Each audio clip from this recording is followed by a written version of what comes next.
हर महीना वैन के 800 रुपए बचाने के लिए हम लोगों ने साइकिल से स्कूल जाना चालू कर दिया था। ये हो गई।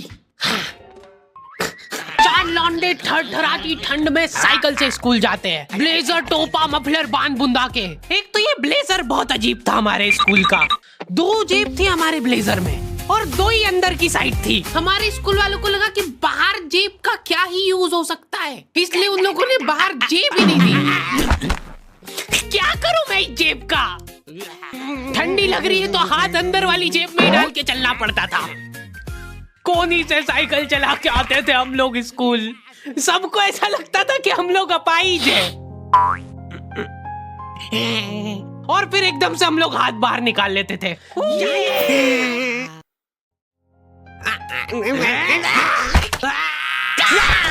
मजाक बना के रख दिया डिसेबिलिटी को।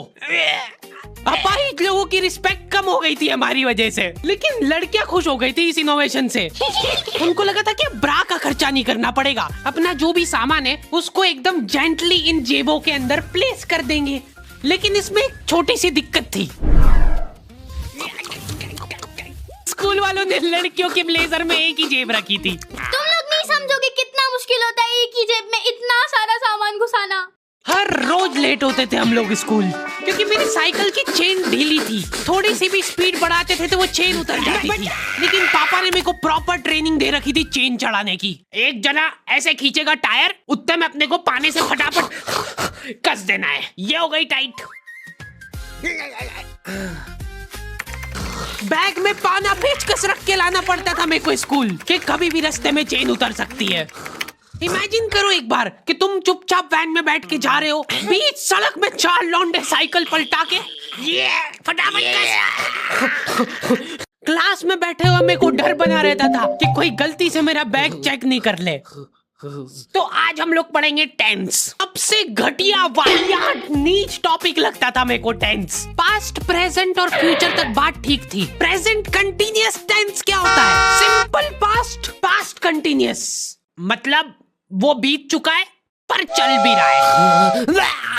क्या है ये? कितना भी समझ लो इस टॉपिक को, एग्जाम में जाके तुमको अंदाजे से ही सेंटेंस चूज करना पड़ेंगे कि ये सुनने में अच्छा लग रहा है तो यही होगा सही।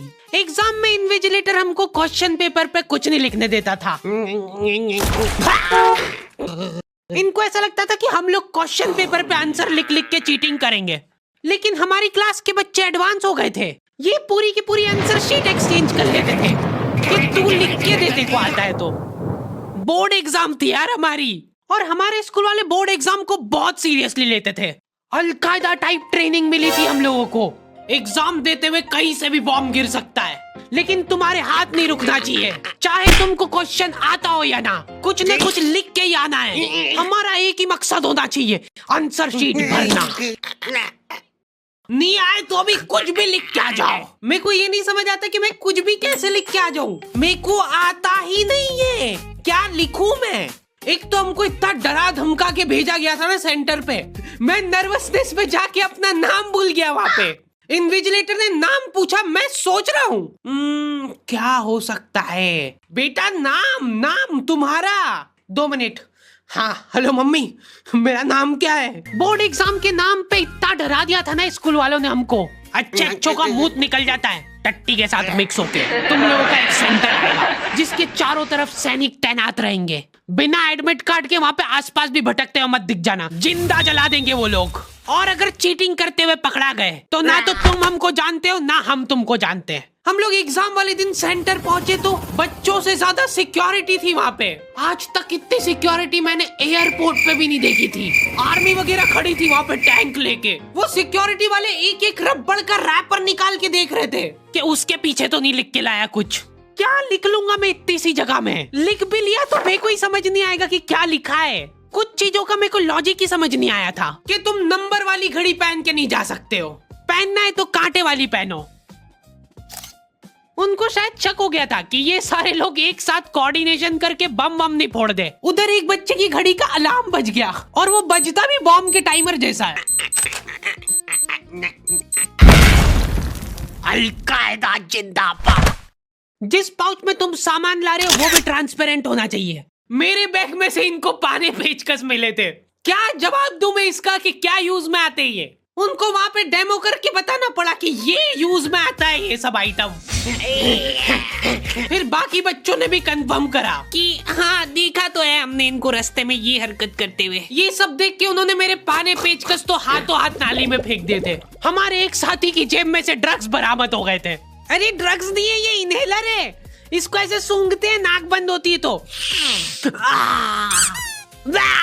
नाक खोलने के बाद भी अगर तुम इनहेलर को पूरी ताकत से सूंघते हो, आंखें दिमाग में ठंडक हो जाएगी तुम्हारे।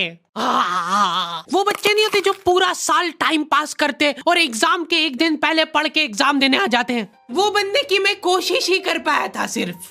मैंने सोचा था आखिरी रात मेरी है, रात भर मैं पूरा सिलेबस चाट जाऊंगा, पर मैं एग्जाम के एक दिन पहले ही बीमार पड़ गया। सर्दी हो गई मेरे को, तो मैंने सोचा ठीक है अभी थोड़ा रेस्ट करते, सुबह उठ के पढ़ाई करेंगे। नाक बंद हो गई भाई, नींद ही नहीं आ रही है। फिर पापा आके मेरे को ट्रिक बताते हैं कि अगर राइट वाली नाक बंद हो रही है ना तो लेफ्ट साइड करवट करके सो जा, फिर गहरी सांस ले, तो ये जो है ना राइट वाली खुल जाएगी और लेफ्ट वाली बंद हो जाएगी। फिर लेफ्ट वाली अगर खोलना है तो राइट साइड करवट करके सो जा। पूरी रात करवटें बदलता रह गया मैं। सुबह रास्ते में जाते जाते पढ़ रहा हूँ मैं, क्योंकि बाकी बच्चे भी यही कर रहे थे। बच्चों को लग रहा है कि भाई जितना हम लोग साल भर में नहीं पढ़े उतना हम लोग रास्ते में जाते हुए पढ़ लेंगे। रास्ते में ऐसे कॉपियां लेके घूम रहे जैसे इनसे ज्यादा पढ़ाकू कोई हो ही ना। सुबह हम सब लोग सेंटर लेट पहुंचे क्योंकि साइकिल की चेन उतर गई थी, तो रास्ते में वो कर रहे थे।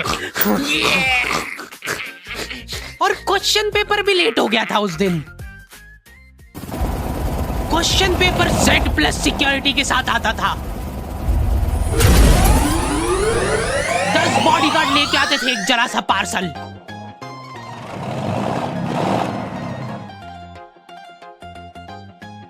और फिर देने के बाद बोलते थे ये असली पार्सल नहीं है। असली नहीं है तो जोर से भी बोल सकते हो, ये असली पार्सल नहीं है। ये लोग पता नहीं किसी को तो गुमराह करने की कोशिश कर रहे थे। इनको डाउट था कि इतनी सिक्योरिटी के बाद भी कोई पेपर चोरी कर लेगा, तो ये लोग इतनी सिक्योरिटी में नकली पेपर लेके आए। असली पेपर तो एक और बॉडीगार्ड नाले में तैरता हुआ लेके आ रहा है। ये पानी पेचकस किसने डाले नाली में? ये लो। मजाक कर रहे थे हम तो, यही है असली क्वेश्चन पेपर। जाओ बांट दो फटाफट।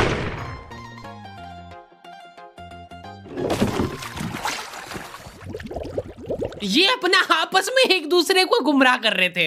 एक बार बस सोच के देखो कि ये सारी हरकतों के बाद भी अगर पेपर लीक हो गया, सोचो एक आदमी टेलीग्राम पे क्वेश्चन पेपर बेचने लग गया था, वो भी एग्जाम के महीने भर पहले से, तब तक क्वेश्चन पेपर बना भी नहीं था। तो अब जो आदमी हमारा क्वेश्चन पेपर सेट करने बैठा, उसने सोचा कि उसका काम इजी हो सकता है, क्यों ना थोड़ा सा स्मार्ट वर्क कर लिया जाए। उसी ने सबसे पहले वो फेक क्वेश्चन पेपर खरीदे और वैसे के वैसे चेप दिए। जिसने पेपर लीक करा था वो खुद सोच में पड़ गया कि ये कैसे हो गया। एग्जाम खत्म होने के बाद इन्विजिलेटर को बहुत मजा आता भाई कॉपियां छीनने में। एक सेकंड में किसी को ज्यादा नहीं मिलना चाहिए। बस एक बार टाइम ओवर होने के बाद कैसे लिखा तूने?